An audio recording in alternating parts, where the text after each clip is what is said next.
अस्सलाम वालेकुम।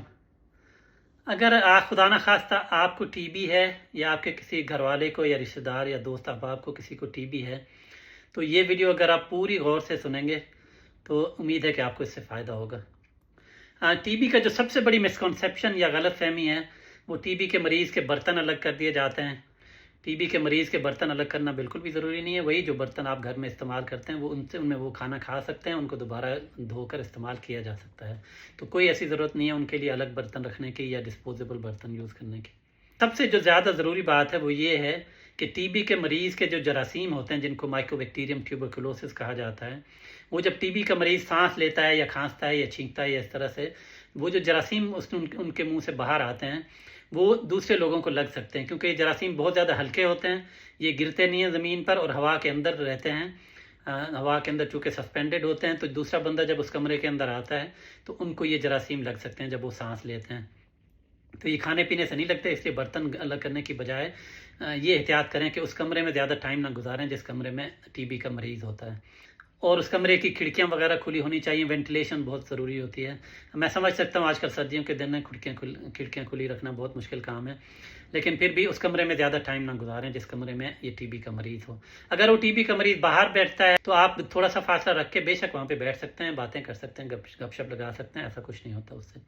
और ये काम सिर्फ 2 हफ्ते के लिए ज़रूरी होता है। जब कोई मरीज़ टीबी का मरीज़ जब उसका इलाज शुरू हो जाता है और 2 हफ्ते अगर वो दवाई ले लें जो दवाई डॉक्टर ने लिखी होती है, अगर वो 2 हफ्ते दवाई ले लें और उनके अंदर बेहतरी आ रही हो, उनके अलामात बेहतर हो रही हों, तो उससे ये साबित होता है कि उनके ऊपर ट्रीटमेंट का असर हो रहा है। तो उसके बाद ये दूसरों को बीमारी नहीं लगा सकते हैं। तो 2 हफ्ते के लिए ये थोड़ी सी ये मुश्किल काम है जो बर्दाश्त करना चाहिए कि उनको अलग कमरे में रखना चाहिए और ज़्यादा टाइम वहाँ पे नहीं गुजारना चाहिए उनके साथ। जब 2 हफ्ते गुजर जाएं उसके बाद बेशक आप उनके साथ बैठें, उनके साथ बातें करें, जो कुछ भी करें, तो वो इन्फेक्शियस नहीं रहते। ये बात भी जानना ज़रूरी है कि टीबी की सारी अक़साम इन्फेक्शियस नहीं होती हैं, यानी सिर्फ अगर फेफड़ों की टीबी है या एक लरेंजियल टीबी कहा जाता है जो कि सांस की नाली की टीबी होती है, ये दूसरों को लगते हैं जरासीम।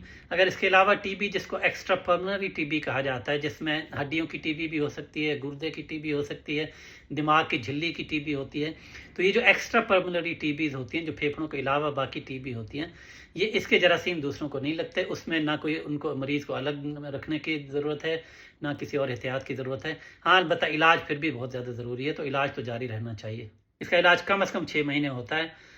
कम से कम 6 महीने में इसलिए कह रहा हूँ कि अगर कोई एक टीबी की किस्म होती है जिसको MDR टीबी कहते हैं, मल्टी ड्रग रेजिस्टेंट टीबी, तो इसका इलाज थोड़ा लंबा होता है। तो कम से कम 6 महीने इलाज होता है और ये इलाज पूरा मुकम्मल करना चाहिए। अगर इलाज सही तरह से किया जाए तो अभी भी टीबी काबिल इलाज मर्ज़ है और ये ठीक हो जाता है। लेकिन ये एहतियात करनी चाहिए कि किसी और बंदे को ना टीबी लग जाए। अगर आपको ये वीडियो या मेरी इस तरह की कोई भी वीडियो अगर आपको लगता है कि उसमें कोई मुफीद मालूमात हैं, तो कोशिश किया करें कि उसको आगे शेयर भी कर दिया करें लोगों के साथ। और ये मैं रिवायती जुमला नहीं कह रहा कि वीडियो को लाइक भी करें, कमेंट भी करें, शेयर भी करें। बेशक आप ज़बानी तौर पे भी जाके किसी और को बता देंगे तो मुझे खुशी होगी। तो अपना ख्याल रखें, अपने इर्द गिर्द के लोगों का ख्याल रखें। अस्सलाम वालेकुम व रहमतुल्लाहि व बरकातहू।